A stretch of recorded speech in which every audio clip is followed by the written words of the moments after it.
سێ تەقینەوە کارەساتی گەیاندە قەرەتەپە و ناحیەکەی بە تەواوی خوێناوی کرد. کەسێکی خۆکوژ و دوو ئۆتۆمبیلی بۆمبڕێژکراو لە یەک کاتدا تەقینەوە و قەرەتەپەیان هەژاند.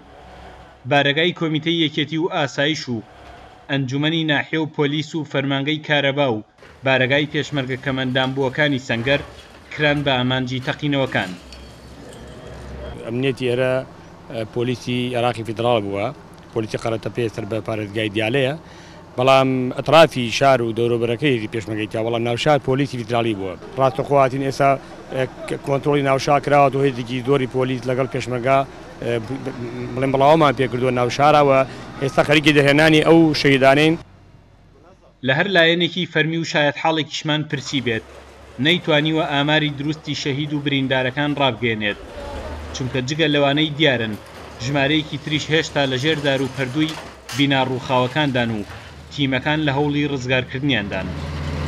هاتین جلەکانمان پیس بوو دەستنوێژ بگرین جلەکان بشۆین بۆ نوێشکردن. خەریک بووین دانیش بووین، برادران قسەی خۆش و بەس حرەسیاتی تند و چاکە بوو. لە پڕێکە سیارەی خۆی بە عامودەکە کێشا بوو هات بۆ ژوورەوە، فریای تەقە نەکەوت و مەجای ئەوەندە نەبوو تەقان بوویەوانێ و کاتێک هاتین هەمووی جەنازە و بریندار و چەساق و هەمووی تێکەڵ ببوو لە ژێرە و کەرت و بلۆک و دار و بەردەیە دەرمانێنانەوە. ئەم پێشمەرگەیە یەکێکە لەو کەمەندامانەی سەنگەر کە ماوەیەکە لەگەڵ هاوڕێکانیدا بۆ بەرگری لە ناوچەکە هاتووەتە قەرەتەپە. ژمارەیەک لە هاوڕێکانی بوون بە ئامانجی تەقینەوەکەوە، بەڵام هێشتا ئەوان سوورن لەسەر بەرەنگاربوونەوەی تێرۆر. هەموو کاتێ ئێمە ئامادەین، ئێستەوە شەیدەکانمان بەشای خۆتان دین، ئێمە ئامادەین لەسەر خاچ بستێک ئەرزی کوردستان ئاوا هەر هەمومان شەید بین لە دژی داعش، لە دژی داژی کەلان. ئەمە تەسیرمان تێ ناکە و ئەبێ بشفەوتێن، ئەبێ نەژمێنن، ئەبێ لە ناویشتن.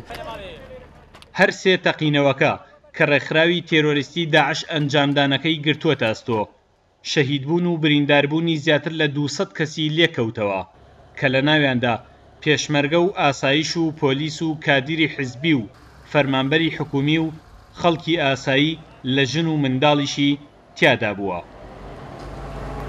ئەم بینای پشتمانەوە کەدا ڕووخاوە بارگای پێشمەرگە دێرینەکان و پێشمەرگە کەمەندانبووەکانی سەنگەر بوو. ئەو پێشمەرگانەی کە ماوەی 3 مانگە هاتوون سەر و ماڵی هاوڵاتیان بپارێزن و ڕوبەڕووی داعش بوونەتەوە. چەکدارەکانی داعش لەم ماوەیەدا نەیتوانی ڕوبەڕوویان ببێتەوە، بەڵام بە تێرۆر و بە تەقینەوە زەفەری پێبردوون. سامان کەریم، کورد سات نیوز، قەرەتەپە.